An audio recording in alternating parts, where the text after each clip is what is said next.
All right, let's go ahead and start with number one.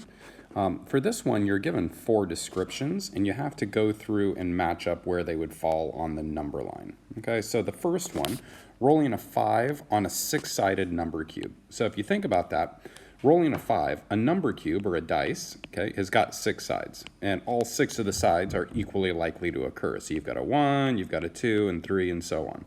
Okay, so a 5, there's only one side that's got a 5. So the probability of getting that 5 is going to be 1 out of 6.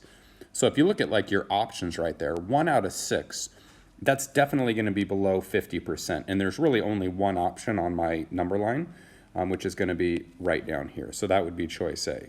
Choice B, flipping a tails with a fair coin. Well, that's a 50-50 chance or a 0.5 chance. So B is going to go right there in the center. C, you are sitting in math class right now. So when you saw this, I was thinking when you saw this, you would be in math class doing this. But actually, I guess if you're doing this at home, the probability in C would have been 0. So the answer was 1, because I was thinking you would be doing that problem in your math class. But if you didn't get that done in class, actually, I guess you could have put C down there at 0. Which all leaves us with the last one, not picking a blue marble out of a bag with 1 red marble, 1 red, 1 yellow marble, and 1 blue marble. So there's my, here let's call that my bag. So the key here is it's not picking the blue. So if you look there, that means not getting that marble. So it's the probability of getting a red or a yellow, where there's a 2 out of 3 chance that you're going to get the red or the yellow, which is above 50%, but a little below 75. So that means the last one is going to be choice D. Question 2. What is the probability of rolling a 1 3 times in a row on a fair 6-sided number cube? Express your answer as a simplified fraction. Use probability notation in organizing your work. So the probability notation part is the setup. So here I would go ahead and write P and then rolling a 1 3 times. Okay, or something like that. You could, if you wrote P brackets 1, 1, 1, that's fine too. Okay, just something to indicate like what the question's asking for. And so how are we going to find the probability of rolling a 1 3 times? Well, I'm going to take the probability of rolling a 1 times the probability the next one's going to be a 1 times the probability the third one is going to be a 1. Well, for this particular problem, these are independent events. Every time you roll the number cube, it doesn't affect the probability of the next event. So every time when you roll a 1, you have a 1 out of 6 chance of that happening. So I would take 1 out of 6 times 1 out of 6 times 1 out of 6, which gives me a 1 out of 216 chance. Let me double check that real quick, because you guys always get mad when I make a mistake, even though that means my brain's getting bigger, but that is correct. 1 out of 216 chance. Now, I wouldn't stop there. You always write your answer in a complete sentence. So I would say there is a 1 in 216 chance of getting 3 1s in a row. All right, so that would be question number 2. Number 3, fill in the blanks based on problem 2. So let me make sure to keep that up on our screen. There are blank number of events in this probability. These compound events are examples of blank events. So first of all, there are 3 events. So the 3 events you can see up above are rolling the rolling the dice. So I'm rolling the dice 3 times. Okay, so there's 3 different events in there. And I mentioned this before, these would be considered independent events. And you can kind of see that because when you look like at the probabilities, they aren't changing. So it doesn't matter if you roll a 1 or a not the first time, you have the same probability of it happening the second time. Question 4, you create a game where someone has to draw out a piece of fruit from the bag. If you draw out the strawberry, you win $2. If you pull out the apple, you win $1.50. If you played 24 times, how many of each type of fruit would you expect to pull out? And how much money would you win by pulling out each type of fruit? Okay, so let's start with the probability of getting a strawberry. So, well, let me go ahead and write the whole word. Probability of getting a strawberry. Well, if you go up there and look, there is one strawberry, so that's going to go in my numerator. And then it's going to be out of a possible 6 because there's 6 pieces of fruit that are in there. So you got a 1 out of 6 chance. Now, the question's asking if we did this 24 times. So 1 out of every 6 times you'd get a strawberry. So how many if I did this 24 times? Well, we would scale our ratio by multiplying by 4, which means that I would get 4 strawberries.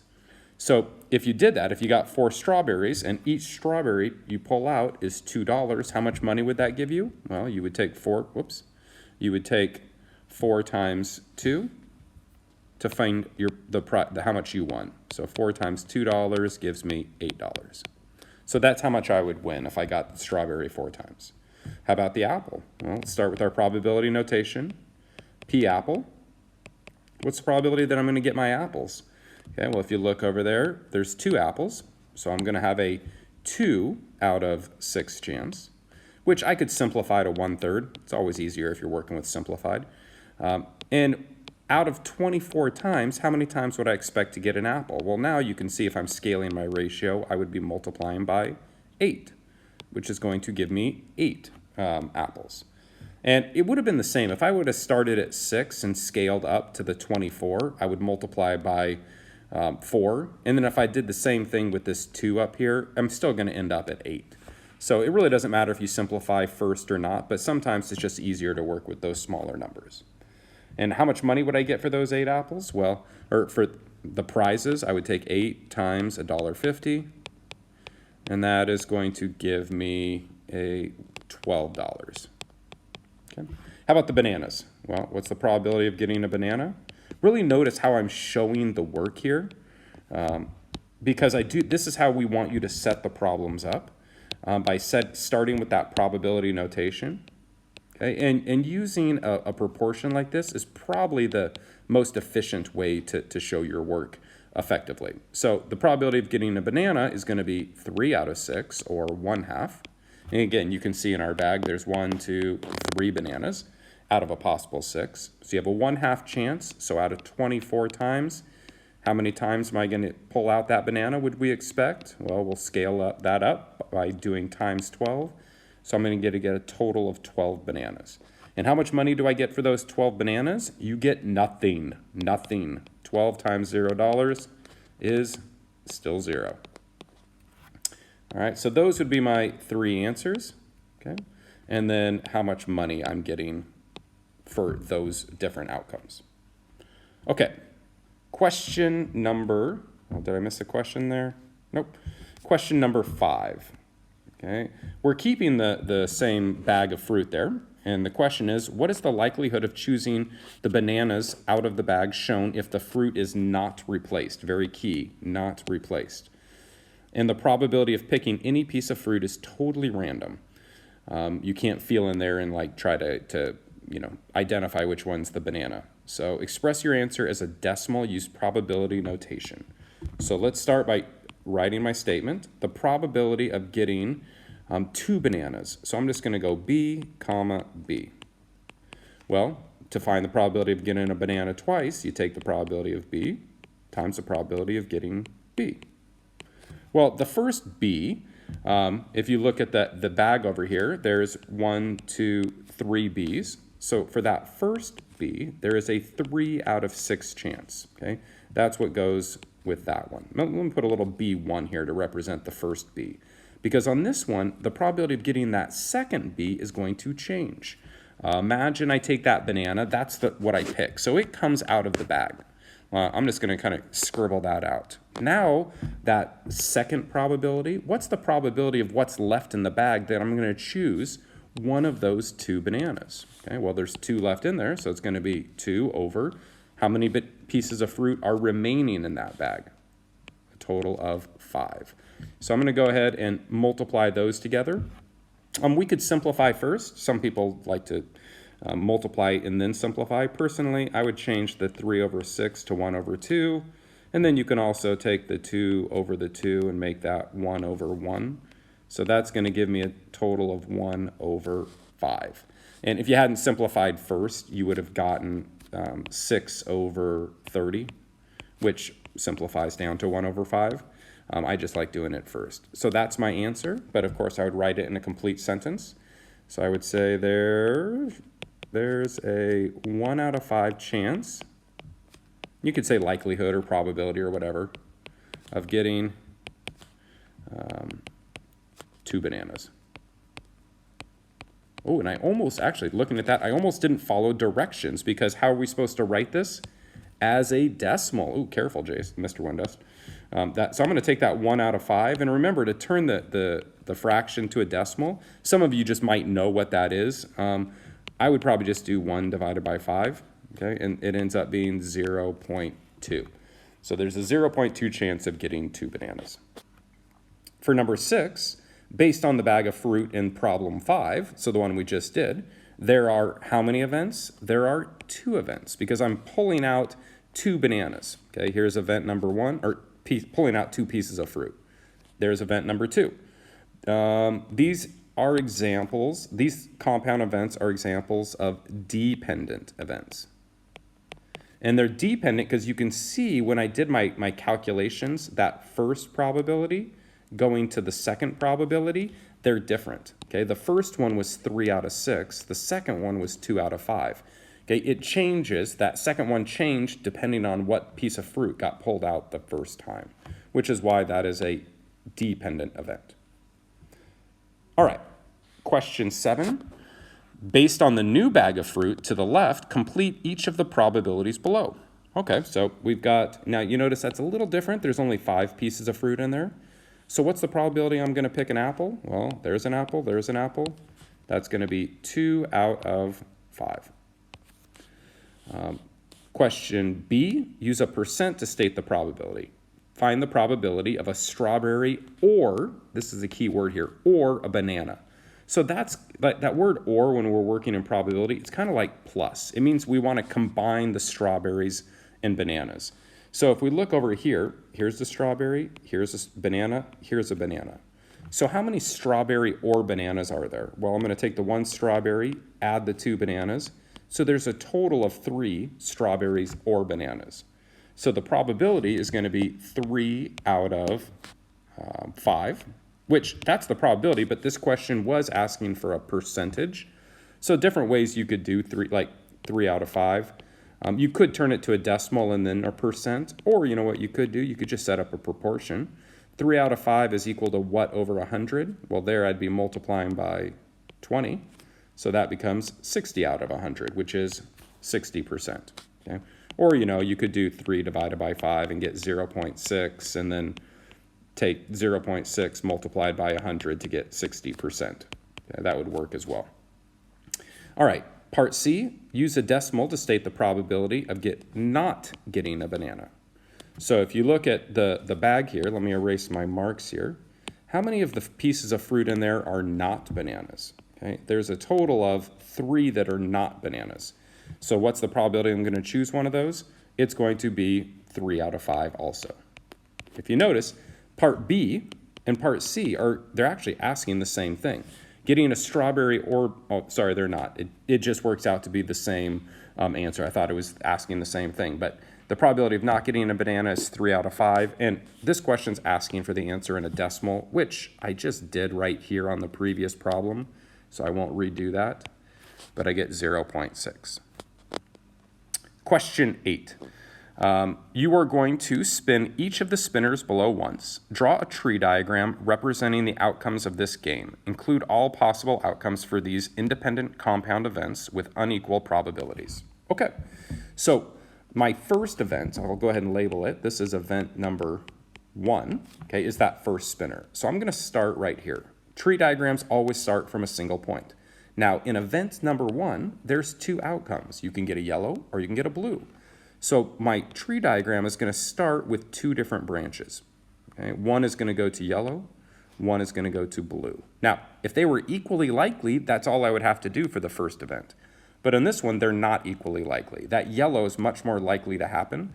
And if I was going to put the probability on here, you could list 3 over 4, You could list 75%, or you could list 0.75. Those are all the same thing.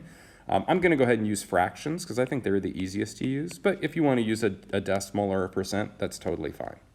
So what does that mean the probability of getting a blue is? It is 1 out of 4. All right. Now when we go to the second event, event number 2, there's more outcomes.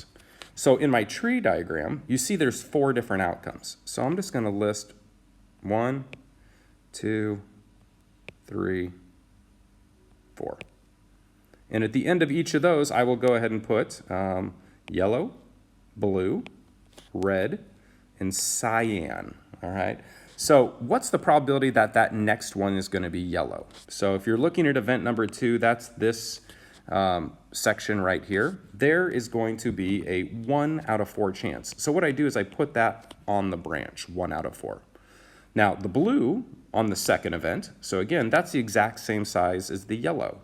So I'm going to go ahead and put 1 over 4 on that one. Well, what's the probability of getting the red?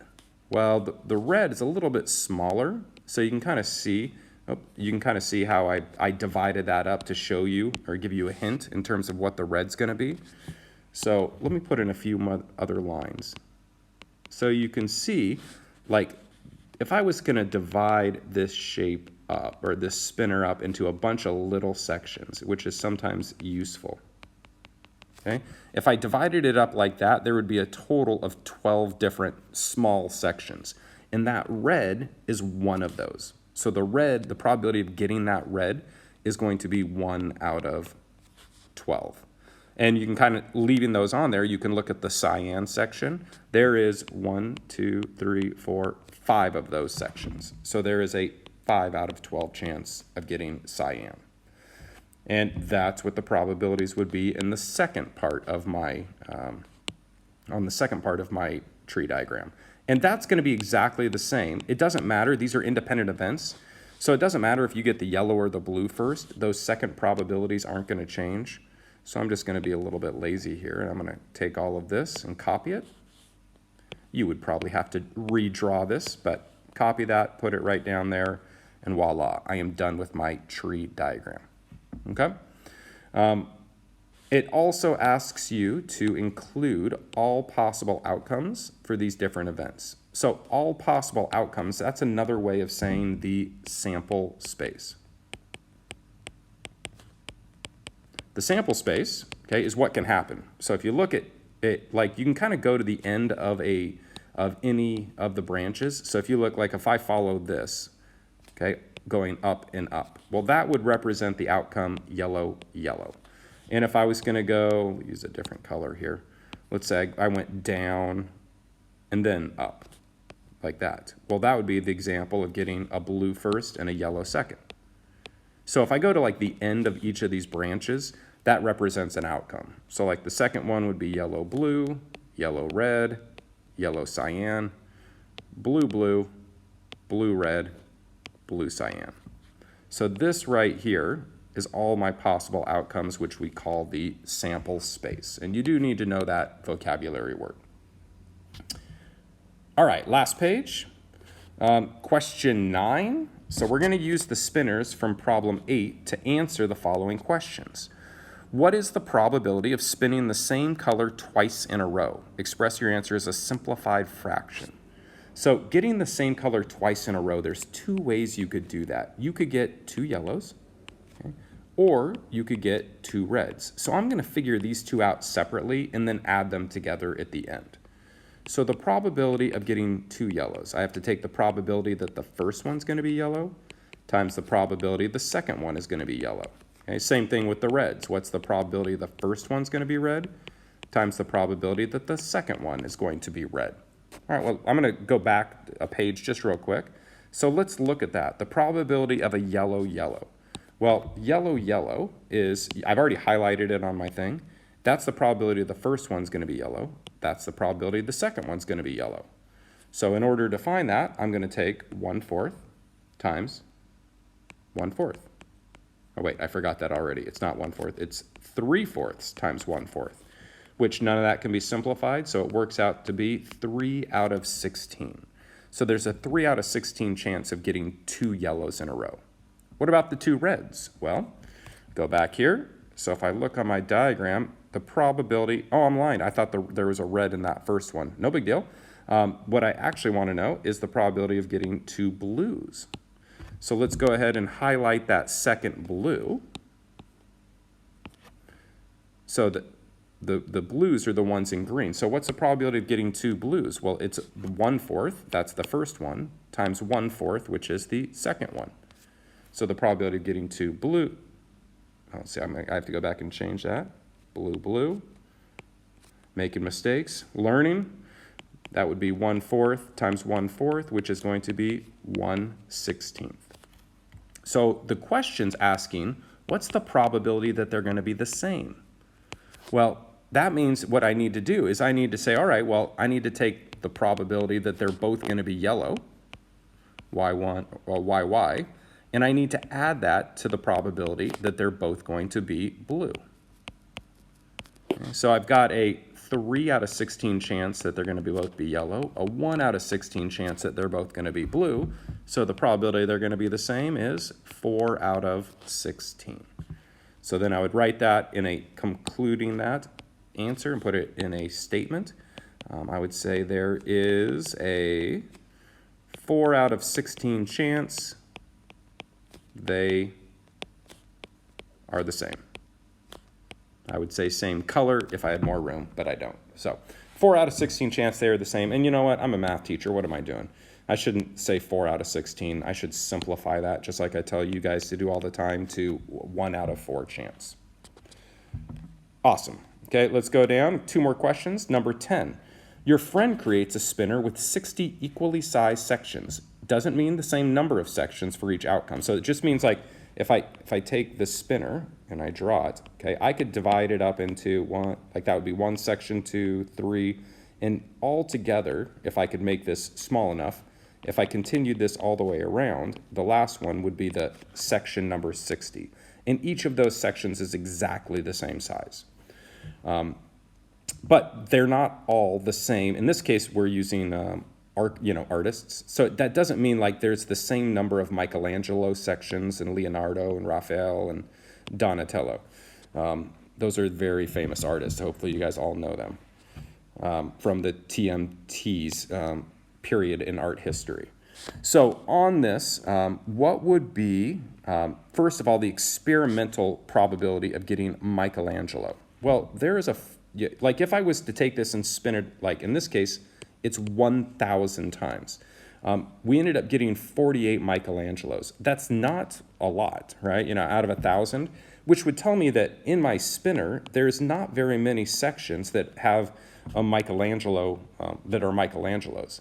So then what I want to do is take this and to figure out the experimental probability, so I'm going to say the probability of getting Michelangelo is going to be 48 out of 1,000.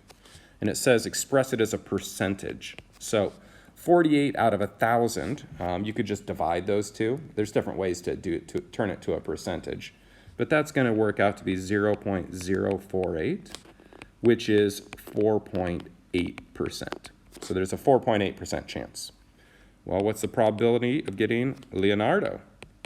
Okay, that's going to be 111 out of 1,000, which is as a decimal, it's 0.111, which is equal to 11.1%. So there's a little better chance of getting Leonardo. What about Raphael? Well, Raphael, there's a 32.4% chance. So really what I want to do is, I know that it's getting spun 1,000 times, so I'm going to take, let's zoom in a little bit here, I'm going to take 32.4% of 1,000. Okay? You might be able to do this in your head. If you can, that's awesome. Different ways you could solve it. I'm going to go ahead and use the percent equation, 32.4 over 100 times 1,000. Okay? And if you went ahead and did that, what's going to end up happening is you're going to get, the 32.4 divided by 100 is 0.324 times 1,000. But then that's going to move the decimal place back over to 324. So I would guess that 324 times I would get I'm not guessing, I'm using the probability to calculate that landing on Raphael is 324. Now that last column, like we aren't given any information, so how are we going to solve it? Well, you could do either side first. Let's say I wanted to find the frequency. Okay, so remember, there's 1,000 times that this game has been played. So that means if I add up all of my frequencies, it needs to equal 1,000. Well, so far, if I was to look at adding up just those totals, 48 plus 111 plus 324, that is going to be 483, which means that what's left over is, whatever it takes to get up to 1,000. Well, let's figure that out. 1,000 minus 483 is going to be 517. So we're using some of that given information up there, the number of times that the game's played, in order to figure out that last one. And kind of the same thing for the experimental probabilities. When you add up all of the probabilities, 4.8%, 11.1%, 32.4%, plus that thing that I don't know, well, the probabilities always have to add up to 100%. So kind of like how we figured out the frequency over here, I'm going to do the same thing, except I'm going to add the percentages I know. So I'm going to add 4.8 plus 11.1 plus 32.4. And what's that going to give me? Let's see here.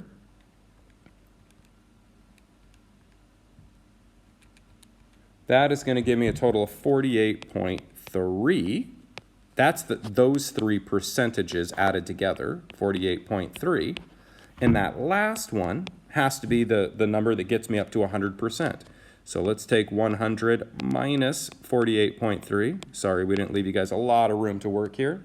But that is going to end up being 51.7. So that last one to get us up to 100% is 51.7%. Cool. Last question, okay? If you've watched this whole video, you are amazing. Actually, we got two more questions, sorry. Okay, question number 11. Your friend shows you their game and 3 out of the 4 theoretical probabilities. What is the theoretical probability of landing on Donatello? So kind of like what we just did right up here, you know how we did the experimental probabilities on the right side of that column? And I said they all have to add up to 100%? Well, it's the same thing when you're doing theoretical probabilities. When I add them up, they all have to add up to be 100%. Or in this case, we're not working with percentages, we're working with fractions. So they all need to add up to be the number 1, because 1 is equal to 100%. So what are these three going to be? Well, let's do 1/12 plus 1/10 plus 1/3. You could use your calculator, or you could go ahead and get a common denominator, which I'm going to use, I'll use 120, even though 60, well, let's use 60. It's the lowest common denominator. So 1/12 would be 5 over 60. This is going to be 6 over 60, and this is going to be 20 over 60. So I'm going to add those three together, which is going to give me 31 out of 60. Okay? And remember, whatever goes in that last spot has to add up to be 1. So to figure that out, I'm going to take 31 over 60 away from 1. Again, you could use a calculator, or you could turn the 1 into 60 over 60 and subtract them. And that gives me an answer of 29 over 60. All right, now we're down to the last question. Suppose you want to make a prediction about how many times out of 100 you would land on Leonardo. Would it be better to use the experimental probability from question 10 or your theoretical probability for question 11? So there's two possibilities here. Okay? I could use 29 out of 60, okay? Or I could use the Donatello, 51.7%. And so on this one, this is just a question about which one is better to use with predictions. Okay, so anytime you're asked to make a prediction, if you know both the theoretical and the experimental, it is always better to use the theoretical probability. Okay, the reason why it's better to use the theoretical probability is experimental. I would probably say something like experimental probabilities. Probabilities are more random, but the more times we do them, I should say, let's use proper vocabulary. The more trials we do, I like to use good words, the more trials we do, the closer they usually approximate the theoretical probability.